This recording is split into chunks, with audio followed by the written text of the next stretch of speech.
if you had to put it in a nutshell, how the left weaponizes or exploits these children, this in a nutshell is exactly how they do it. Take a look at this one. Hello. Hi. I just want to ask, how do you justify your rhetoric given the suicidality of trans people? Would you rather have trans kid or dead kids?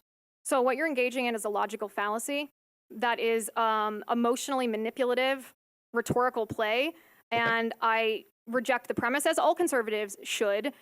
If you actually care about LGBTQIA people who are self-harming, who are suffering from comorbidities, then you will do the loving, compassionate thing, and you will speak reality to them. You will tell them that they are beautiful the way that they are. You will tell them that you care about them. You will help them seek the mental health care that actually does change the rates of self-harm and suicide, whereas the transitions don't. So I don't play around with that. Well, Transitions definitely do decrease suicidality in trans people. Well, could you cite statistics that show that? I don't have the exact thing. I mean, do you?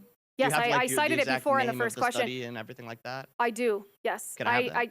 Yes, you can. Like, can you say? Are you talking about? Do I have it up here? Yeah.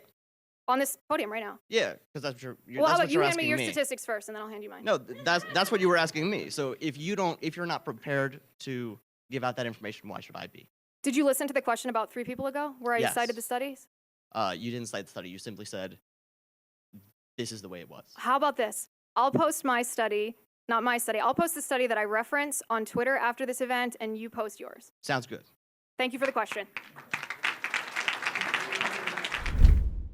All right, so as promised, I posted it on Twitter. Anybody can go and look at this study. It's actually from the NIH, and this is the title of it: Long-Term Follow-Up of Transsexual Persons Undergoing Sex Reassignment Surgery, a Cohort Study in Sweden. Of course, I had the reference to this study. I do not make up statistics as the other side does, or fall for manipulative rhetoric intended just to exploit fear and other feelings. Let me read you just this tiny little paragraph. This is the results of the study. The overall mortality for sex reassigned persons was higher during follow-up with a 95% confidence interval than for controls of the same birth sex, particularly death from suicide.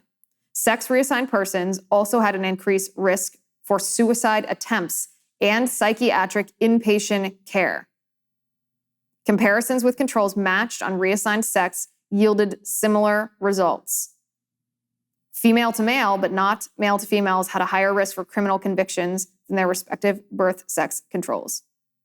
So the conclusion of this study says that persons with transsexualism after sex reassignment have considerably higher risks for mortality, suicidal behavior, and psychiatric morbidity than the general population. Can't be clearer than that, and that should break your heart. That is not me trying to make a point against you. That's me trying to share with you the reality so that you can properly advocate for people who are LGBTQIA identifying, because a lot of these trans activists, some of them are completely radicalized Marxists, but some of them are misguided young people who are trying to be compassionate to their peers. And if that is you, if you are trying to be compassionate to your peers, this is real compassion. To share with them the reality of what it means when they don this identity that's given to them by queer theory.